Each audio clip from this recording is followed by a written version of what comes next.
Inside every person, an invisible fight happens all the time. Our bodies might be sleeping, eating, or doing everyday things. But deep inside, a special security system is always at work. This system is busy, solving problems, keeping things safe, and even remembering old enemies. This important system is called the immune system. It is not just one organ, like your stomach or your lungs.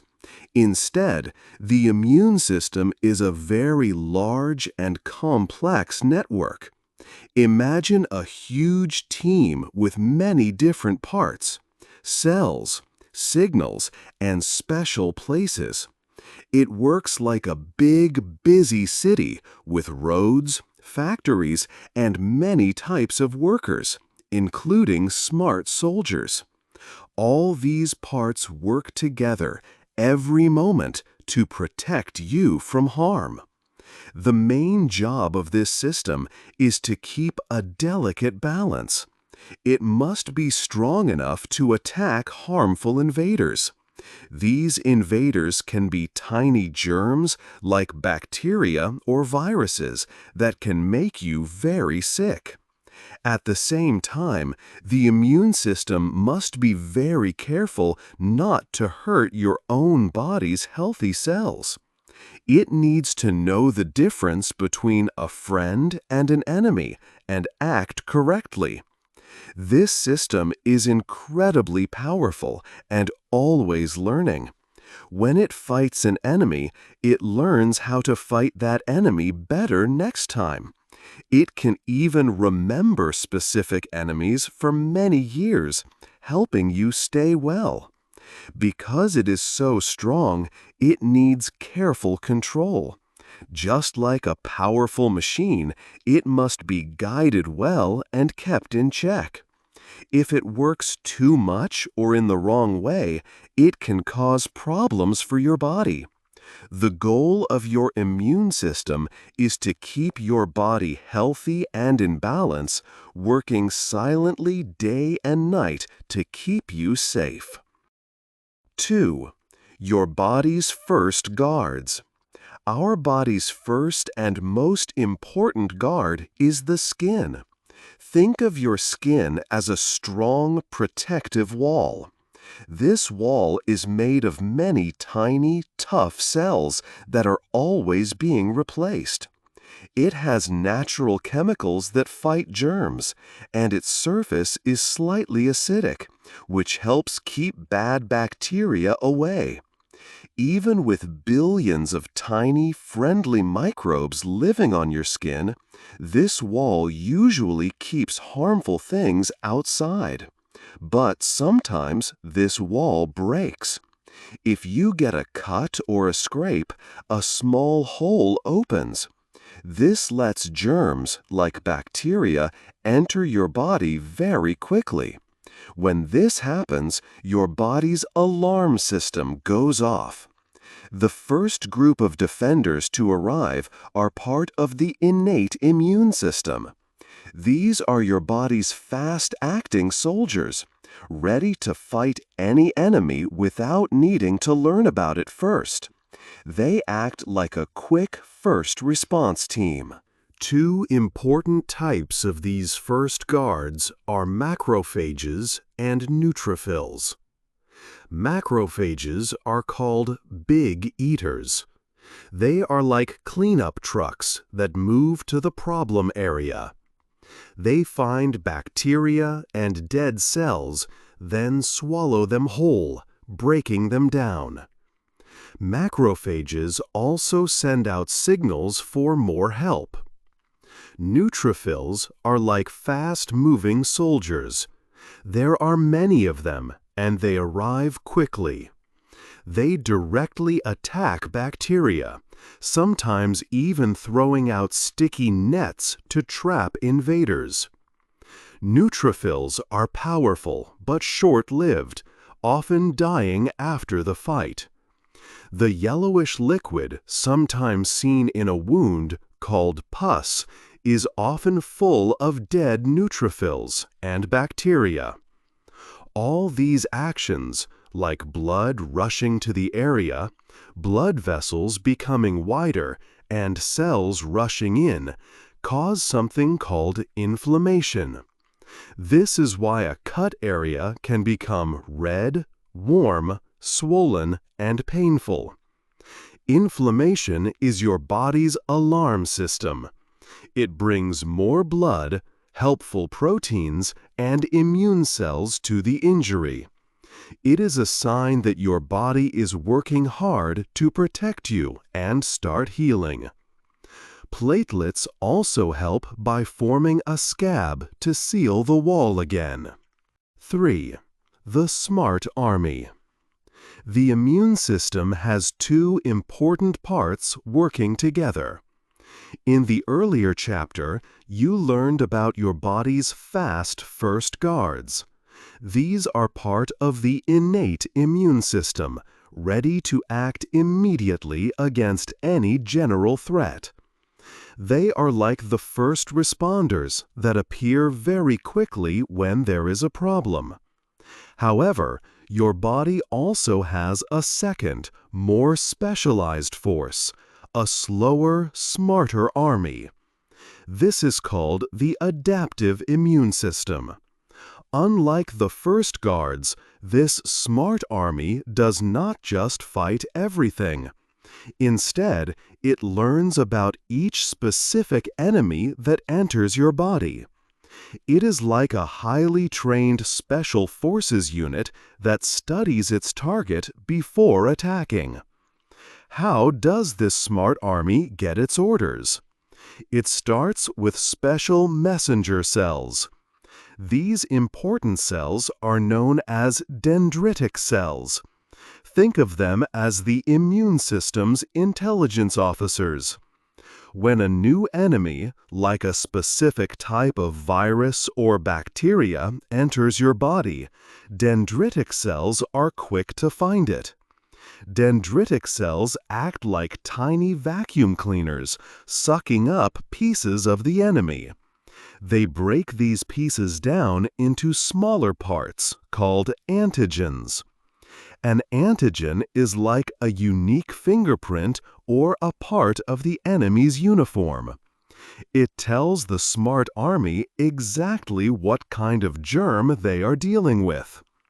Once a dendritic cell has collected these enemy fingerprints, it does not stay at the site of the infection. Instead, it begins an important journey. It travels along special pathways inside your body called lymphatic capillaries. These are like secret rivers that carry fluid and cells to specific locations. The journey of the dendritic cell ends in a very important meeting place, a lymph node. You have many lymph nodes throughout your body, like small cities or command centers. They are located in places such as your neck, under your arms, and in your groin. Inside the lymph node, the dendritic cell presents the enemy's antigens to the waiting T cells and B cells. It's like showing them a most wanted poster. Each T cell and B cell has a unique key that can fit only one specific lock, one type of antigen. When a soldier finds an antigen that fits its key, it becomes activated. This activation is crucial. It tells the smart army soldiers what specific enemy they need to fight. Once activated, these cells begin to multiply very quickly, creating many copies of themselves, all ready to attack that particular enemy. This process takes a few days, which is why the adaptive immune system is slower than the innate system. But once it is fully engaged, it fights with great precision and power. It also creates a memory of this enemy, so your body will be ready to fight it much faster if it ever tries to attack again. 4. Learning to fight. The smart army has special soldiers called T cells and B cells. These soldiers need to learn how to fight effectively. They must be able to recognize every possible enemy that could make the body sick. To do this, each T cell and B cell develops a special tool, like a unique key. This key is called a receptor. Each receptor is designed to fit a specific germ or a particular part of a germ. How do these cells create so many different keys? It is like a vast biological lottery. When a new T cell or B cell is formed, it uses a clever system to mix and match small parts of its genes.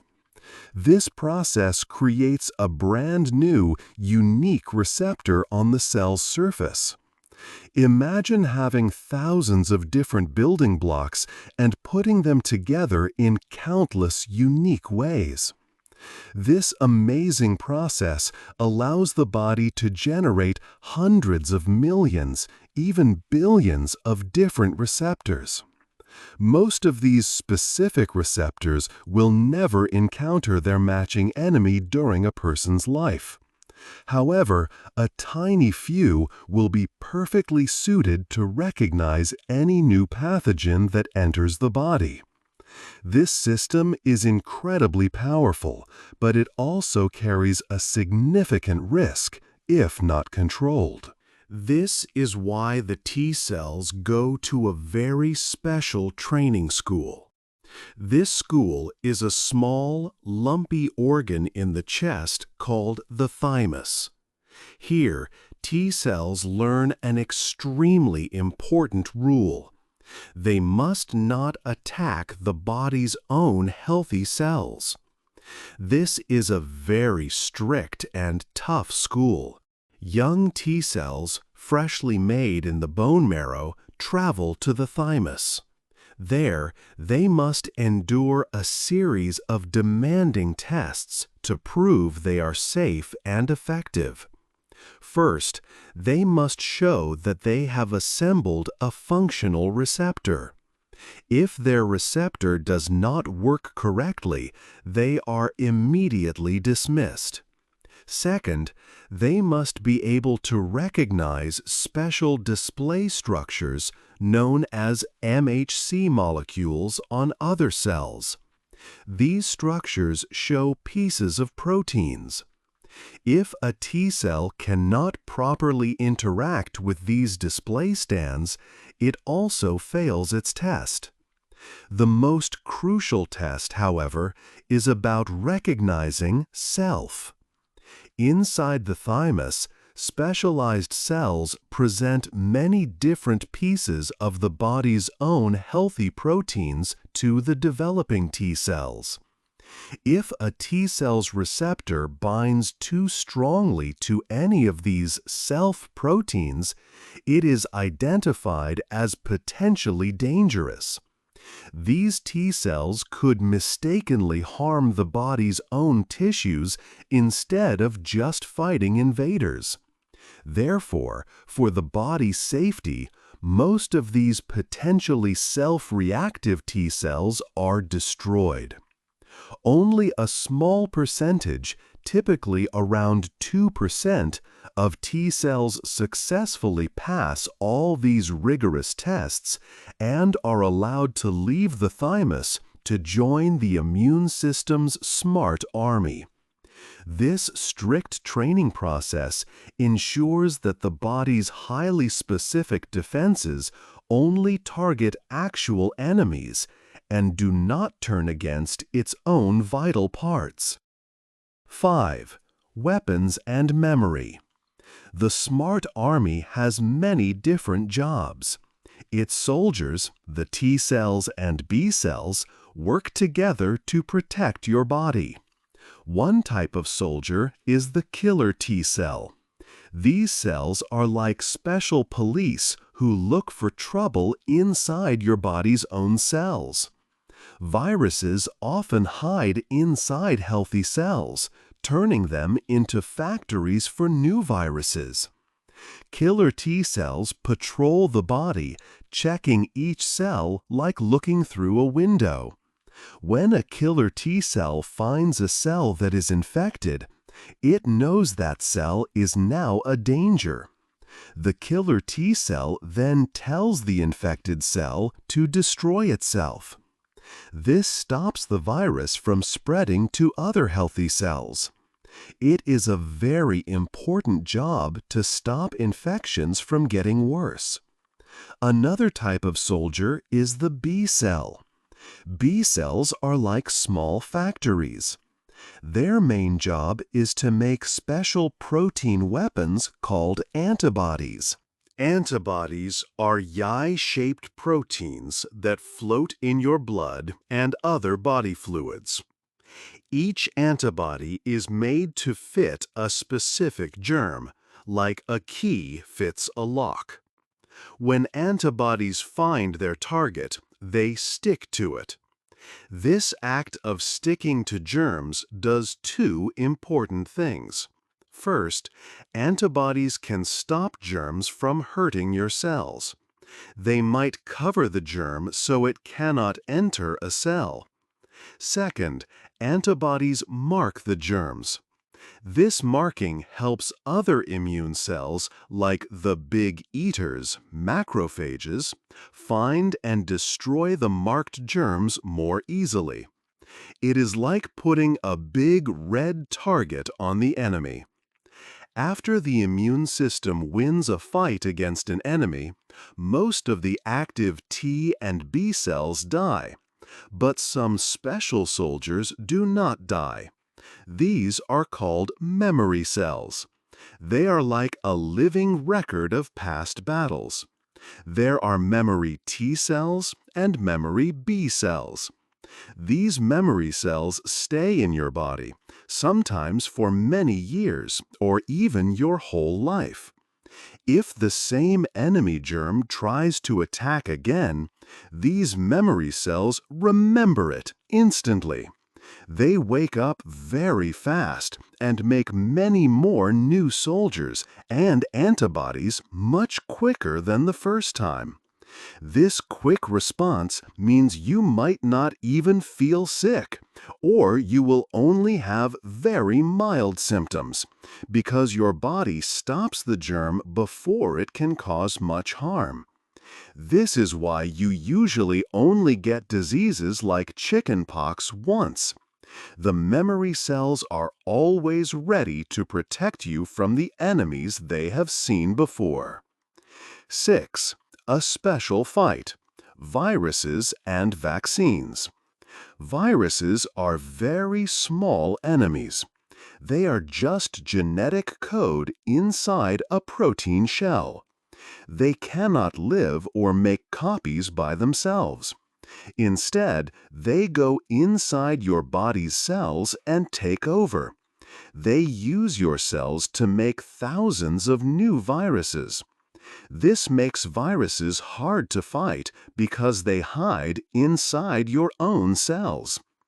Our killer T cells from Chapter 5 are important here, as they find and destroy infected cells. When your body finds a virus, it sends out special signals. One important signal tells the brain to raise your body's temperature. This causes a fever. Fever makes your body warmer, which can slow down the virus and make it harder for it to make copies. A higher temperature also helps your immune cells work faster and better. So, even though fever can make you feel bad, it is a sign your smart army is fighting hard. Sometimes your body can learn about a virus without getting sick first. This is where vaccines come in. Vaccines are like a training exercise for your smart army. They show your immune system a small, safe part of a virus, or a weakened version of it. For example, some vaccines use dead viruses, so they cannot cause illness. Other new types of vaccines teach your cells to make a harmless piece of the virus. When you get a vaccine, your smart army sees this fake enemy. Your B cells and T cells learn to recognize it, just like they would with a real infection. They build weapons, like antibodies, and create memory cells. These memory cells remember the virus for a long time, sometimes for many years. If you meet the real virus later, your memory cells are ready. They quickly remember the enemy and start the fight much faster.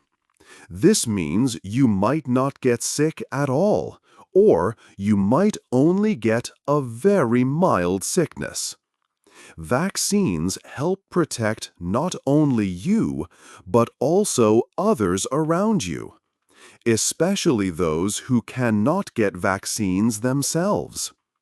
This is called herd immunity, like many people working together.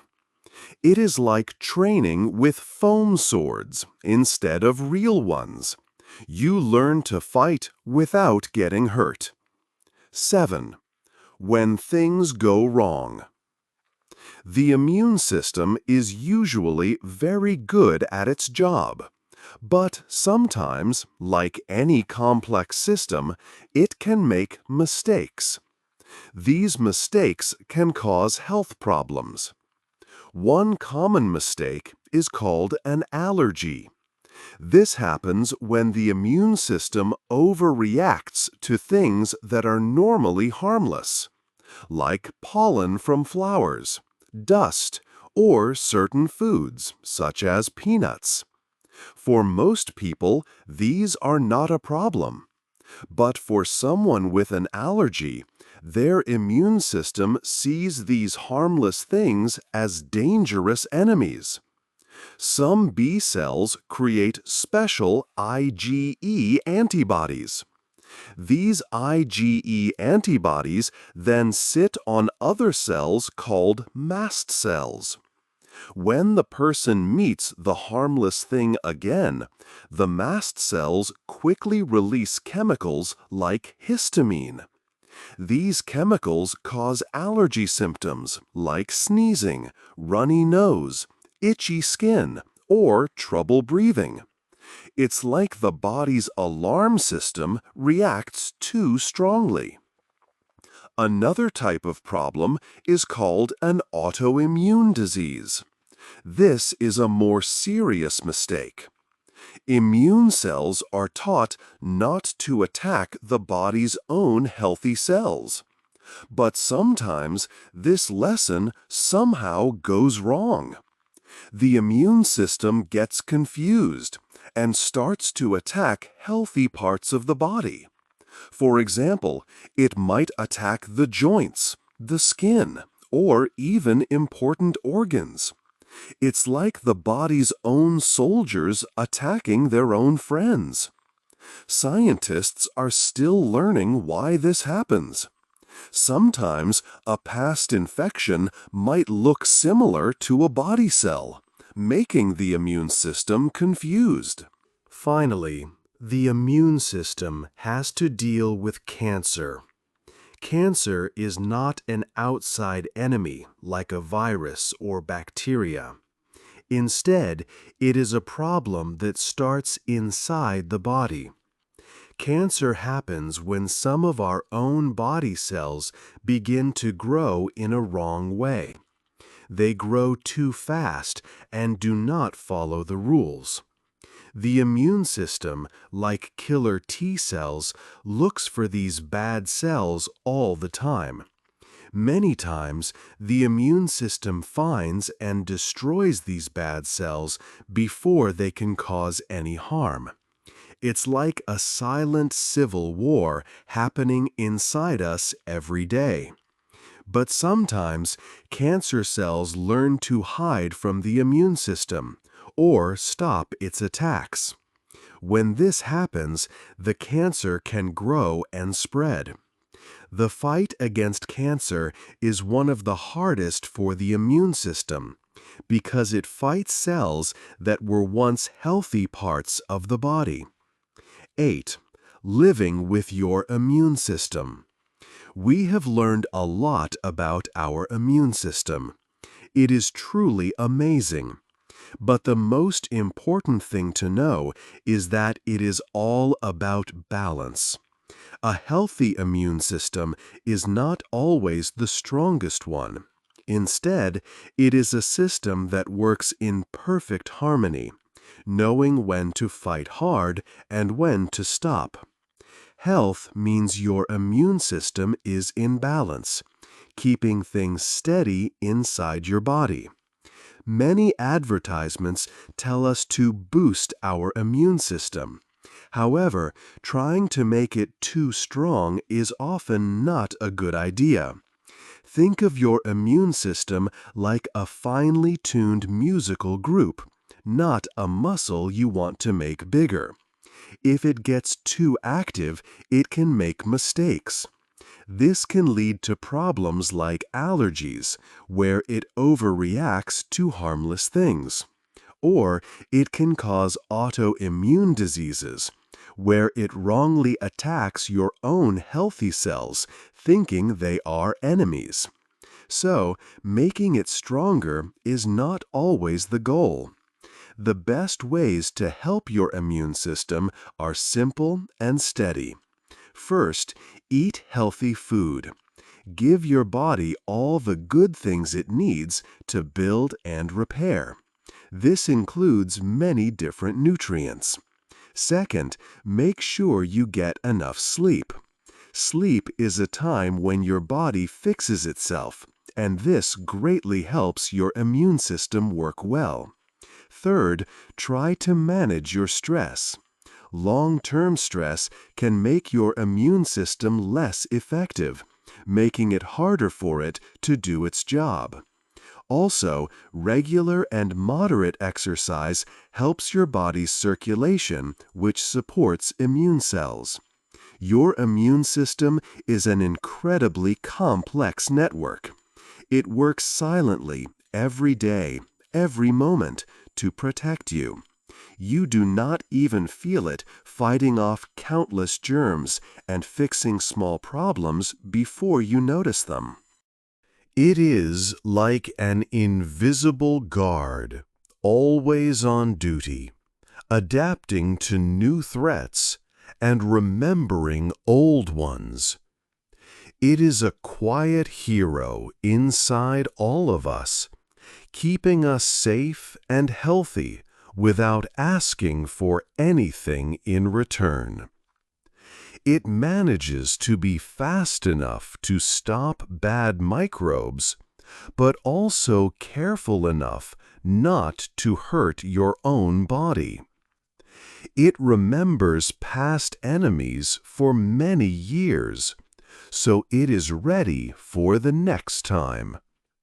What part of your immune system's silent work do you find most interesting or surprising? Hey there! Just a second before you go. If you learned something new today, please give this video a like, write your thoughts in the comments, and subscribe to the channel.